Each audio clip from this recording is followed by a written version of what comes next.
এখন বাজে রাত 9:29। আমার ছেলের তো চোখে ঘুমের কোনো বালাই তো নেই। ওর এখন সবে সন্ধ্যা। ও এখন যাচ্ছে ওর দিদনকে স্টেশন থেকে আনতে।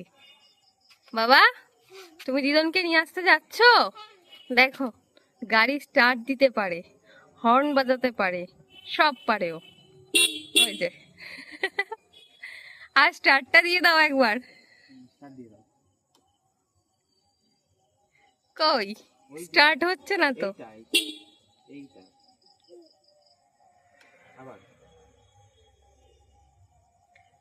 একটু পা পেতে দেরি, পাটা পেলেই ও বাইক নিয়ে ছুটে বেড়াবে। এটা হচ্ছে ওর সঙ্গী। একদম 6 মাস বয়স থেকে ওর সঙ্গীর সাথে ও ঘুরে বেড়ায়, মামা আর কাম বন্ধু। সারাদিন এর সাথে ঘুরে বেড়ায়। টাটা, সাবধানে যাবে। আচ্ছা।